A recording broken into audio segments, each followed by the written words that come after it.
Hello guys, welcome back to my YouTube channel. आशा है कि आप सभी काफ़ी अच्छे होंगे और अपने एग्ज़ाम की तैयारी आप सभी काफ़ी अच्छे से कर रहे होंगे। आज के इस वीडियो में हम उच्च न्यायालय एवं अधीनस्थ न्यायालय से जो भी महत्वपूर्ण प्रश्न एग्जाम में पूछे गए हैं उनको आज के इस वीडियो में हम देखने वाले हैं। तो यहाँ पर लिखा हुआ हर एक प्रश्न काफ़ी ज़्यादा इंपॉर्टेंट है, ठीक है। तो अगर ऐसे ही आप अन्य चैप्टर देखना चाहते हैं जैसे कि मूल अधिकार, मूल कर्तव्य, तो ये सारे चैप्टर मेरे द्वारा कवर कराए जा चुके हैं। तो आपको मिशन एग्जाम क्लियर के प्लेलिस्ट में जाना है, वहाँ पर अब तक मैंने पॉलिटी को लेकर जो भी वीडियो अपलोड किया है वहाँ पर आपको देखने को मिलेंगे।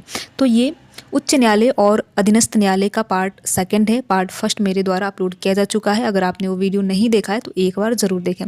यहाँ पर देखिए, हम केवल और केवल उन्हीं प्रश्नों को देखते हैं जो कि एग्जाम में पूछे गए हैं, जैसे कि यूपीपीसीएस का एग्जाम हो गया, आरओ एआरओ का एग्जाम हो गया, या फिर बीपीएससी या फिर यूपी ट्रिपल एससी का कोई भी एग्जाम।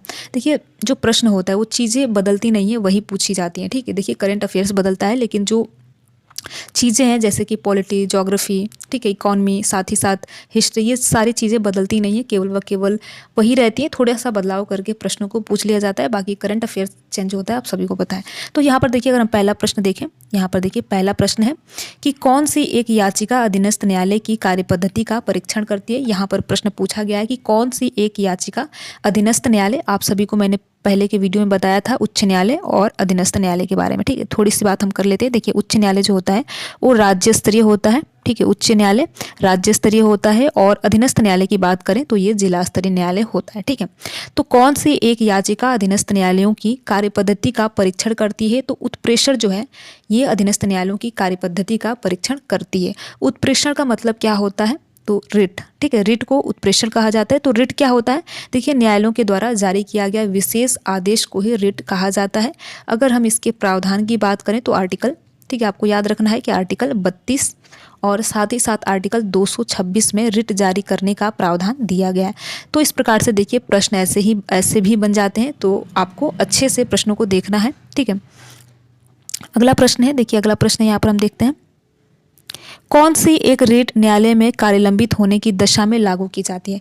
यहाँ पर प्रश्न पूछा गया है कि कौन सी एक रिट है जो कि न्यायालय में अगर कोई भी मामला डिले है तो उस स्थिति में इसको लागू किया जाता है। तो प्रतिषेध जो रिट है उसको तब लागू किया जाता है जबकि मान लीजिए कोई मामला है और काफ़ी लंबे समय से चल रहा है, तो उस कंडीशन में प्रतिषेध रिट को लागू किया जाता है।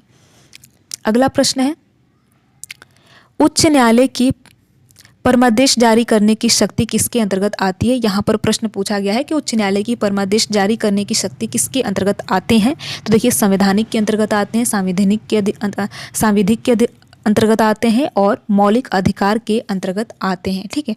तो इस प्रकार से देखिए आपको याद रखना है। अगला प्रश्न है, एक उच्च न्यायालय का न्यायाधीश अपना त्यागपत्र संबोधित करता है। यहाँ पर प्रश्न पूछा गया है कि एक उच्च न्यायालय का जो न्यायाधीश है अपना त्यागपत्र किसे संबोधित करता है। तो राष्ट्रपति महोदय के उच्च न्यायालय का जो न्यायाधीश है अपना त्यागपत्र संबोधित करता है। अगला प्रश्न है, किस न्यायमूर्ति के खिलाफ 2011 में राज्यसभा में महाभियोग का प्रस्ताव पारित किया गया, किंतु अपने बचाव के लिए उसने लोकसभा द्वारा उसी प्रस्ताव के पास होने से पूर्व ही त्यागपत्र दे दिया, ठीक है। यहाँ पर प्रश्न पूछा गया है कि वो कौन से न्यायाधीश हैं जिनके खिलाफ 2011 में राज्यसभा से महाभियोग का प्रस्ताव पारित किया गया, लेकिन वो क्या करते हैं कि प्रस्ताव पारित होने से पहले ही लोकसभा में उसी प्रस्ताव के पारित होने से पहले जो है वो त्यागपत्र दे देते हैं, यानी रिजाइन दे देते हैं। तो यहाँ पर न्यायमूर्ति सौमित्र सेन के द्वारा ये कदम उठाया जाता है कि राज्यसभा में महाभियोग प्रस्ताव पारित किया जाता है, तो फिर वो क्या करते हैं कि लोकसभा में महाभियोग प्रस्ताव पारित होने के पहले ही वो त्यागपत्र दे देते हैं, ठीक है। इस प्रकार से भी एग्जाम में प्रश्न बनते हैं और बने ही है, तभी मैंने यहाँ पर लिखा है। अगला प्रश्न है, 2008 में छत्तीसगढ़ उच्च न्यायालय के मुख्य न्यायाधीश कौन बने। यहाँ पर प्रश्न पूछा गया है कि 2008 में छत्तीसगढ़ के उच्च न्यायालय के मुख्य न्यायाधीश कौन बनाए गए थे। तो राजीव गुप्ता को 2008 में छत्तीसगढ़ के उच्च न्यायालय का मुख्य न्यायाधीश बनाया गया था।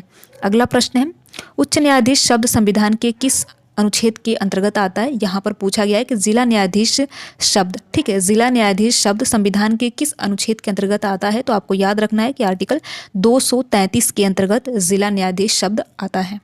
अगला प्रश्न है, बाबरी मस्जिद राम जन्मभूमि का विवाद जो इलाहाबाद उच्च न्यायालय लखनऊ न्यायाधीश के समक्ष का है, किस प्रकार का है। यहाँ पर पूछा गया है कि जो विवाद है वो किस प्रकार का विवाद है।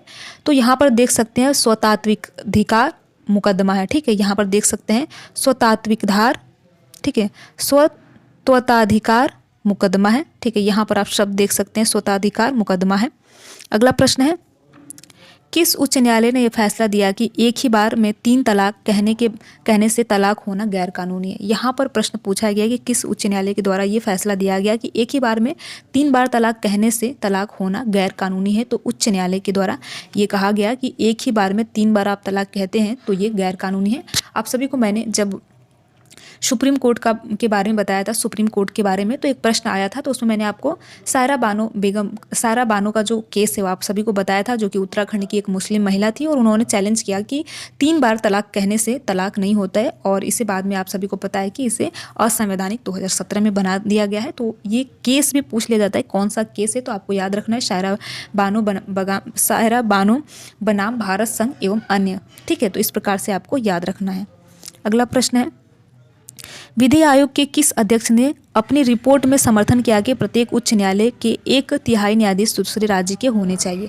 यहाँ पर प्रश्न पूछा गया है कि विधि आयोग के किस अध्यक्ष ने अपनी रिपोर्ट में ये समर्थन दिया, ठीक है, अपनी रिपोर्ट में समर्थन दिया है कि प्रत्येक राज्य के उच्च न्यायालय के 1/3 न्यायाधीश दूसरे राज्य के होने चाहिए। ठीक है, तो यहाँ पर किस न्यायाधीश के द्वारा ये चीज़ दिया गया, किस आयोग के अध्यक्ष के द्वारा दिया गया? तो आप देख सकते हैं कि न्यायमूर्ति HR खन्ना के द्वारा ये दिया गया है कि प्रत्येक उच्च न्यायालय के जो न्यायाधीश होते हैं 1/3 न्यायाधीश दूसरे राज्य के होने चाहिए, यानी प्रत्येक राज्य के 1/3 न्यायाधीश दूसरे राज्य के होने चाहिए, सेम राज्य का नहीं होना चाहिए। तो विधि आयोग के जो न्यायमूर्ति HR खन्ना थे उन्होंने अपनी रिपोर्ट में इसका समर्थन किया है। अगला प्रश्न है, देखिए अगला प्रश्न है, भारत के संविधान के अनुसार जिला न्यायाधीश अभिव्यक्ति के अंतर्गत सम्मिलित है, तो मुख्य प्रेसिडेंसी मजिस्ट्रेट सेशनल न्यायाधीश लघुवाद न्यायाधीश का मुख्य न्यायाधीश, यहाँ पर सारे इसके अंतर्गत आते हैं। ठीक है, अगला प्रश्न है, भारत में चलित न्यायालय है, तो यहाँ पर मिडिल कोर्ट के बारे में पूछा गया है। भारत में चलित न्यायालय है तो डॉक्टर APJ अब्दुल कलाम जो है वो चलित न्यायालय है। ठीक है, तो इस प्रकार से देखिए ये हाई कोर्ट और अधीनस्थ न्यायालय से जो भी महत्वपूर्ण प्रश्न एग्जाम में पूछे गए हैं ये मेरे द्वारा कवर कराया जा चुका है। तो ये अंतिम वीडियो यानी पार्ट 2 है जो कि आप अभी देखें हैं। तो देखिए आप वीडियो को अंत तक ज़रूर देखिए, जो भी पॉलिटी के वीडियो अपलोड किए जाते हैं आप वीडियो को अंत तक ज़रूर देखिए और देखने के साथ साथ अपने यार दोस्त मित्र को भी शेयर कीजिए। अगर आप किसी भी प्रकार का इस वीडियोज़ में रिफॉर्म चाहते हैं यानी सुधार चाहते हैं तो कमेंट बॉक्स में बता सकते हैं। वीडियो में लास्ट तक बने रहने के लिए आप सभी का बहुत बहुत धन्यवाद। अगर आपको ये वीडियो अच्छा लगा हो तो वीडियो को लाइक कर सकते हैं, अपने यार दोस्त मित्र को शेयर कर सकते हैं। अगर आप हमारे चैनल पर नए हो तो चैनल को सब्सक्राइब भी कर सकते हैं। Thank you.